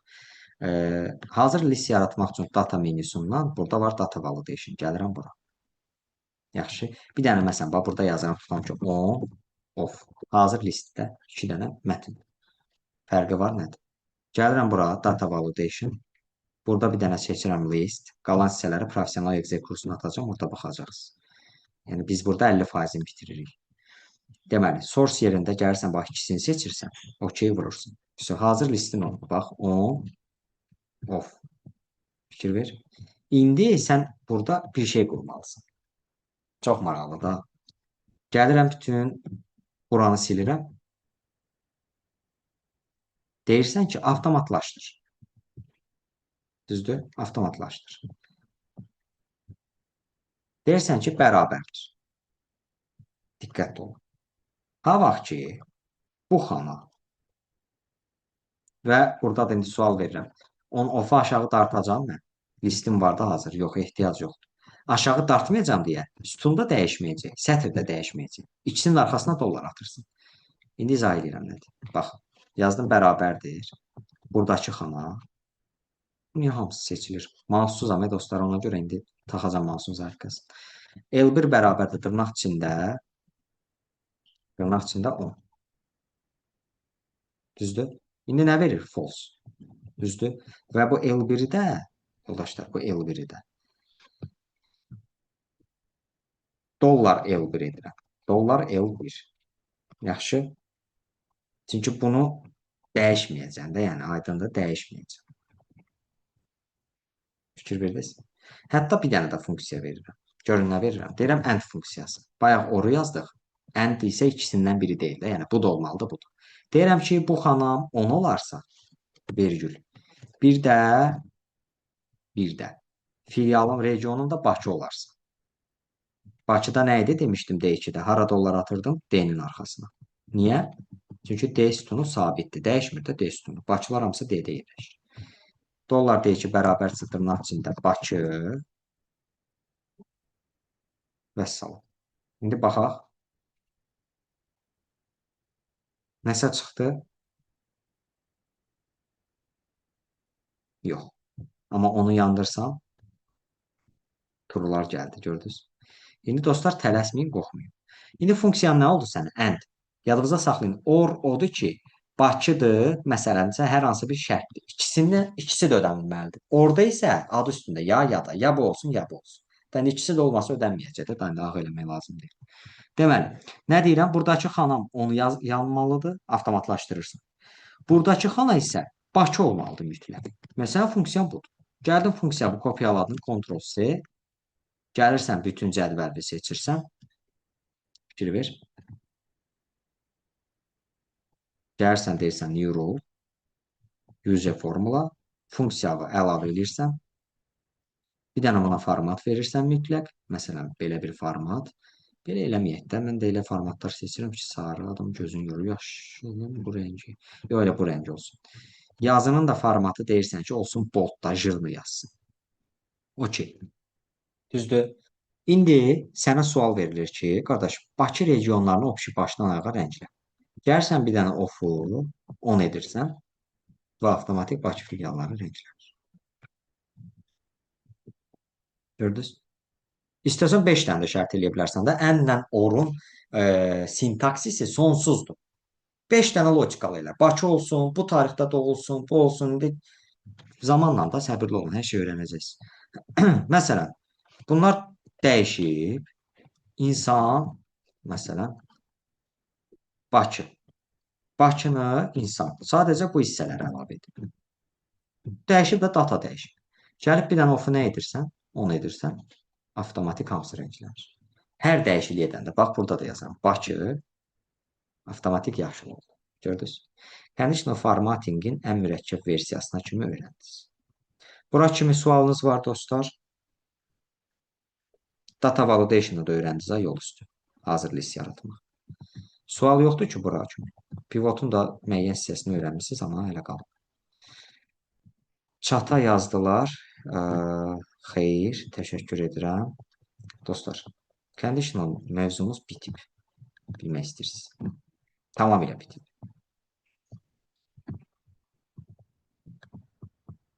Məni üzrü sayın dərsin davamında rekorddan baxacağım. Çox sağ olun. Sağ olun Fazil bəy. Okey, dostlar. Bizdə qaldı yerdə qalan hissələr və mən qayıdıram bax bu hissəyə. İndi məsələmiz çox rahatdır və bunu tətbiq edirəm. Project B qutarsın, 10 dəqiqəlik fasilə verəcəm. Davam eləyək, qalanlarını tez-tez bitirəcəyik, bir şey qalmadı. Yaxşı. 10 results worksheet. The results worksheetində exam results table-da, yəni bu table-dan bəhs edir. Deyir şərti formatlama yarat. Use a formula, funksiya yazaraq. Amma hara? Name kolonuna. Bura tətbiq elə. Deməli bu nə deməkdir? Gəlib tez buranı seçməliyəm. Ctrl Shift aşağı. Görürsüz başlığı seçmədim. Daju conditional bilirsiniz. Seçdikdən sonra nə deyir? Red text color. Qırmızı rənglə yazsın yazılar və if the average of the four exam results is less than 60 nə yazır? A və B project. Yo, təkcə A keçiriləcək. Narahat olmayın. Project buranı deyirsiniz. A variantı ümumiyyətlə bir 3 dənə proyektimiz qalıb. Gələn dəfə də B variantını işləyirik. Bugün A variantını bitirməliyik dostlar. İstəsəz, əgər yorulsaz, qalan dərsi sabaha saxlayaram. Digər qoşulmayan yoldaşlarla birgə də qoşularsınız. Onsuz da çox adam qoşulmur da. Sabahda davamlı keçərik. Elə daha yaxşı olar məncə sizə. İndi baxın da. İstəyirsiniz bu gün Project B-ni bitirim, sabah CD-ni, Y-ni. Baxın da necə istəyirsiniz. Bir dənə çata bununla bağlı fikirlərinizi yazın. Amma çox adam yazsın ki, bilim ortaq məxrəzinə. Mənim üçün problem deyil. If the average of the for exam results is less than 60. Deyir bu 4 dənə exam var ha, for exam. Bu 4-ünün də ədəd ortası 60-dan kiçik olsun. Gəlib bunları seçməmsən. Gəlirsən use formulaya. Fərid eləmədə xahiş edirəm. Qırmızı rəng qoymur. New rule use formula. Gəlirsən deyirsən bərabərdir. Bax. C2-dən F2-yə kimi. Prosta burada xahiş edirəm dollar söhbətlərini yığışdırın. Yaxşı, imtahanda da. C2 qoşa nöqtə F2. İndi nə deyir? Bunların nəyi olsun? Average 60-dan kiçik olsun. Yəni deyirəm average müntəzə açıram. C2, F2 kiçikdir 60. Lakin nə? Red text color. Formatdan gəlirəm nəyə? Red. Özdə nə yazır? From the standard colors paletdən. Standart colordur. Red. Gördünüz? Fontdan red. Dostlar, teksti rəngləmək lazımdırsa font. Fill deyirsə filldir da, yəni doldurma. Okey. Gördünüz? Hansıların ki ədəd ortası 60-dan kiçikdir, onlar rəngləndi. Okey, görək. Yorulmuşsunuz. Məncə olar, çünki iş yorğunluğu olur. Tamam. Salam, bu Excel-i bizə göndərə bilərsiniz. Siz izah etdikcə üstündən notlarımızı qeyd edərik. A və B-ni bu gün edək, qalanı sabah davam edək. Okey, tamam. B proyektini bitirək, dostlar. Narahat olmayın. Qalanlarını sabah eləyərik. Yaxşı, elə daha yaxşı olur. 2-3 qoşulaq, dalbadal. Bir də 5-6 qoşulaq, tam həll eləyək. Yaxşı, siz necə istəyirsiniz? Sizə uyğun olsun, sizin ürəyinizcə olsun. Yaxşı. Bir də average hissəsini də qoy xırda izah edin, narahat olmayın. Average bayaqdan izah eləmişəm. Bir də deyirəm, average, dostlar, ədəd ortanı tapmaqdır. Yaxşı, bax, bütün qiymətlərin ədəd ortası. Bərabərdir average.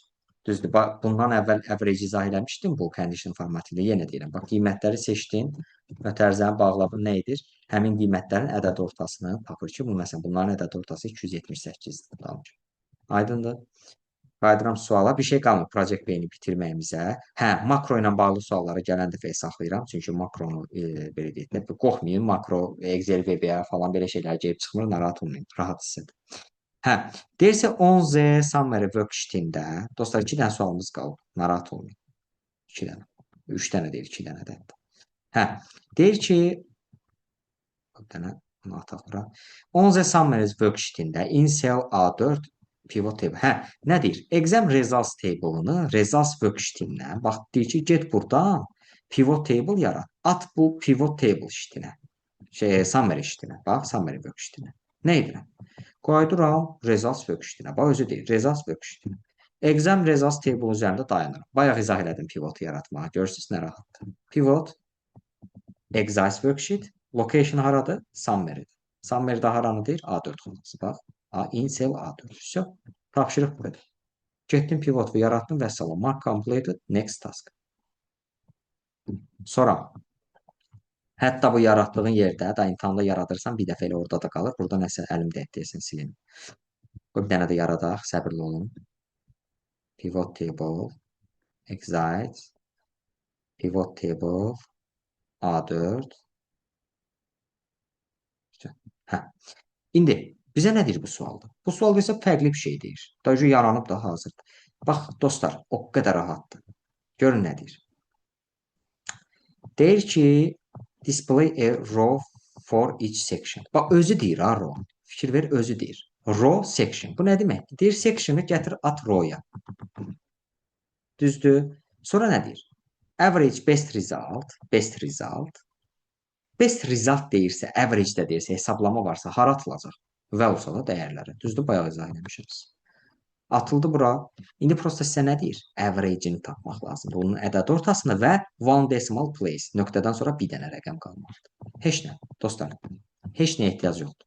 Mouse'un sağ düyməsini vurursunuz. Gəlsiz value field settingsə, tələsmirsiniz, xahiş edirəm.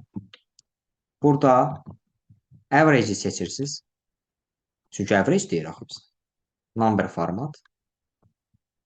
Bayaq pivotda bu hissələrin üzərindən keçdik deyə rahatdır. Yəni number formata neçə dəfə daxil olmuş. Hə. Burada da numberi nə deyir qoy? Decimal place nə deyir? One decimal place. Görürsüz? One. One decimal place. Bəs tapşırıq bu. Okey. Gördünüz? Ədəd ortanı tapdı average. Bəs gəldi section atdınız row-sa. Best result bura. Mouse'un sağ düyməsi. Value field settings. Buradan average. Oradan number format. Buradan da numberin üzərinə decimal place-i 1 qoyursunuz. Okey, okey. Bəs mark complete next task. Bu yaxşı bal verən tapşırıqdır. Bir də sonuncu hissə əslində bu 2019 Excel ekspertlərə, yəni əvvəlki Excel ekspertlərə daha doğrusu düşüb. Prosta bura əlavə sual kimi də ola bilər ki, ehtimal düşsün. Cəmi bir dənə tələbəmizə düşüb indiyə kimi bu. Enable the developer tab in Excel. Dostlar, çox rahat. Bax. Developer tabını aktivləşdirdi Excel-də. Əgər developer tabın yoxdursa, gəlirsən bax burada, mouse'un sağ düyməsini vurursan. Onsuz da sizə düşməyəcək. Əminəm. Makro düşürsə, developer tabını aktivləşdirmək düşmür. Çünki makro düşəndə onsuz da orada aktivləşdirirsən ona görə. Nəysə. Yenə də düşsə bu sual, burada dayanırsan, mouse'un sağ düyməsi, customize ribbon və developer tabını aktivləşdirib OK vurursan və developer tabı aktivləşir. Və mark completed, next task söhbəti yoxdur. Save project, create project. Create B-ni də bitirdik. Daha doğrusu project B-ni. Gələn dəfə C-ni davam etdirəcəyik və arada bir dənə makromuz qalıb, onu da deyəcəyik mütləq. Və sonra digər hissələri, yəni gələn dəfə də CD, Y-ni, gələn dəfə dediyim sabah, yəni CD, Y-ni bitirəcəyik. Və salam. Ondan sonra da 5-ci, 6-cı gündə qoşularıq. Gələn həftədə gedərsiniz imtahan biletlərinizi almağa. Yəni imtahanlarınıza gedərsiniz. Allahın izni ilə xoş xəbərlərinizi də işləyəcək. Dostlar, çox əla idi. Təşəkkür edirəm. İnci, təşəkkür edirəm. Minnətdaram. Bəli. Salam, sabah qoşula bilməyənlər üçün yenə rekord olunacaq. Yenə rekord olunmayacaq, amma hazır rekord var da, yəni. Onsuz da qoşula bilməyənlər eyni rekorda baxacaq, eyni şeylər danışacaq. Salam, fərq etmir, siz necə məsləhət bilirsiniz. Hə, tamam. Excel falan da göndərəcəm, dostlar. Təşəkkür edirəm İbrahim müəllim. Hacı bəy, təşəkkür edirəm. Yoldaşlar, dərs izahından biraz mouse ləngidir. Bitdi zaytkası da, dura da bilmədim də. Dərs izahından hər hansı bir problem və ya da tasklardan hər hansı bir problem, məndən bir tənqid, bir təklif, nəyiniz, iradınız, nəyinizsə varmı? Amma səmimi olaq, xahiş edirəm. Sənan bəy, təşəkkür edirəm. İnci xanım, sizə də təşəkkür edirəm. Hər şey əla idi, var olasınız. Sərxan bəy, sizə də təşəkkür edirəm. Nərmin Həsənə də təşəkkür edirəm. Nəmə xanım, sizə də təşəkkür edirəm. Çox sağ olun, hər şey qaydasında. Çox gözəl başa salırsınız. Bütün izahlar aydın idi. Çox sağ olun. Xeyir, təşəkkür. İmtahan harda olacaq? İmtahan mərkəzlərində ya da onlayn verəcəksiniz. Evdə, ümumiyyətlə, qrupa suallarınız, izahlarınız çox gözəldir. Təşəkkür, Araz bəy, minnətdaram. Wow, nə qəşəng utandırdınız mən. Hacı Alışov, buyur, sualını ver, bağlayaq rekord. İbrahim müəllim, bir daha axşamınız xeyir. Mənim sualım ondan ibarətdir ki, mən bu imtahanda bir dəfə olmuşam. 500 bal yığdım. Yəni vaxt baxımından çatdıra bilmədim, ilk dəfə idi. Çətin kəsilmişəm. İkinci dəfə imtahana girəndə sualların təkrar düşmə ehtimalı və yaxud da çətin düşmə ehtimalı varmı? 28%-dir.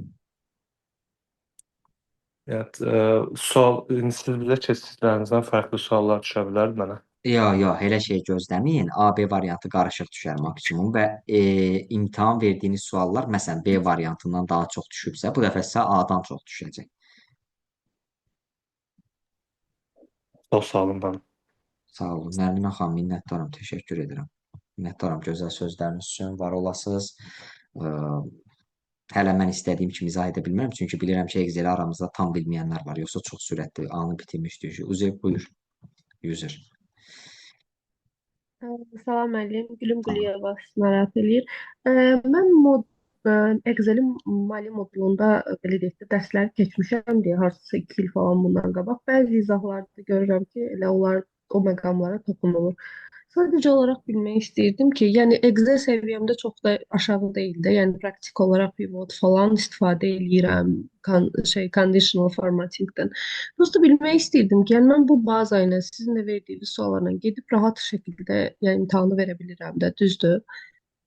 Mən sizdən bir... Və Aha, buyur, buyur, buyur. aha. Bilmədim sözünü. Hə, yəni və sizin izah elədiyiniz məsəl üçün bu tekstlərdə 1, 2, 3 belə başa düşdüm ki, məsələn conditional formattingə aid verdiyiniz suallarda maksimum orada rəqəmlər dəyişə bilər və biz imtahanda onu görə biləcəyik və yaxud nə bilim pivot table-da necə values düşür və values istəyir və yaxud nə isə də, yəni o göstərilənlərin belə deyək də model testləri düşəcək, Aha, belə başa düşdüm, düzdür? aha, aha. Və yəni Opşi test bankı da veriləcəkmi? Yəni bunu bilmək istəyirdim. Mən məsəl üçün yoldaşlar var, MOS təliminə gedənlər var. Eşitmişəm onlardan ki, məsəl üçün gedirlər kurslara, axırda banklar verilir ki, məsəl üçün bunların içərisindən düşə bilər model testlər. Belə bir şey olur. Yəni mən düz anlayıram prosesi, yoxsa yəni Proses hardasa düzdür, yanlış? amma prosesin Hı? 70% düzdür. Tam olaraq yox. Yəni Mosse sadəcə olaraq biraz Aha. şişirdilib bu ölkədə. Yəni də bilmirəm siz Microsoftda neçə ilsiniz? Yəni karyeranızdan xəbərim yoxdur, ona görə nəsə danışa bilmərəm. 10 il plusdur. 10 il plusdur 10 il plus. Okey, əla. maliyyəçiyəm. Yəni. Əla, super. Hə, maliyyə tərəfindəsiz də, düzdür? Bəli, bəli, Okey. bəli. O zaman sizin analitik tərəfiniz də yaxşıdır. Yəni söhbətim nədir? Microsoft-da ümumiyyətlə MOS sertifikatı deyilən bir şey çox həddindən artıq çox şişirdiblər. Və sizin o dediyiniz blanklər mən zaten bax adi bu hissələrdə belə, bu treyninqdə belə, bu hissələrdə belə. Mən məsələn göstərirəm ki, tutalım ki, bax görürsüz bizə hansı mövzulardan düşə bilər. Və bu mövzuların birini tamamilə bitirdik bu gün. Conditional formatting, today now bitirdik. Yəni mən konkret olaraq nə mövzular deyirəmsə, ondan kənara çıxa bilməz, qeyri-mümkündür.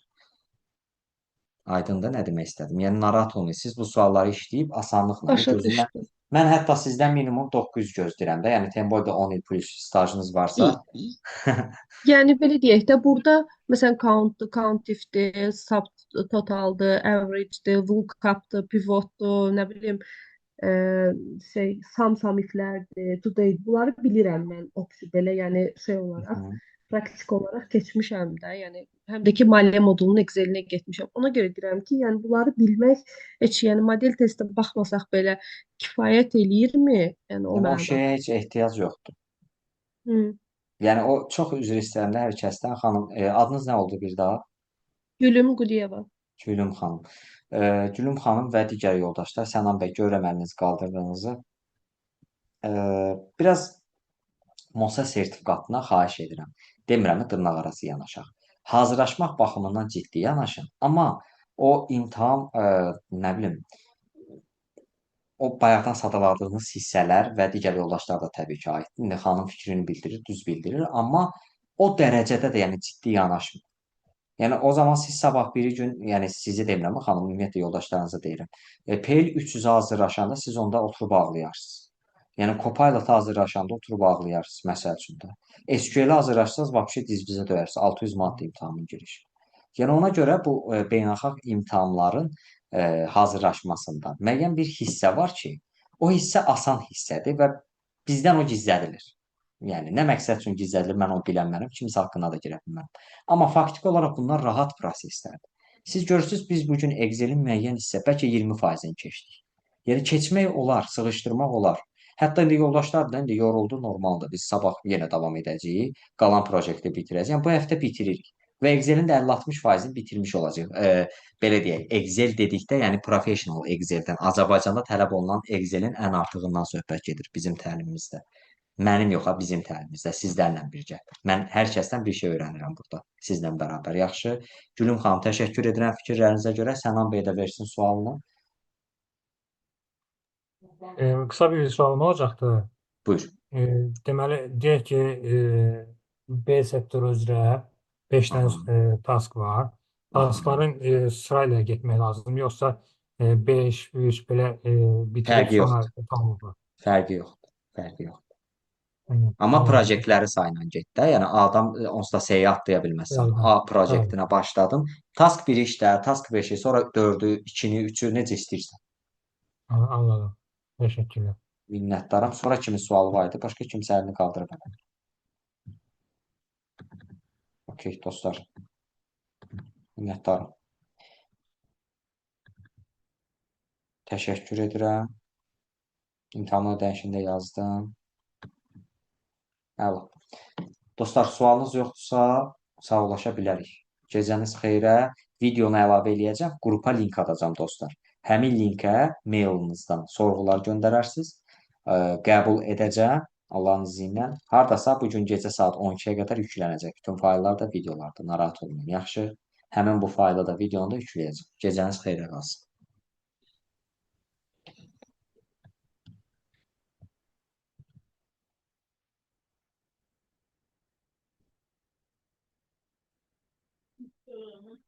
Okey.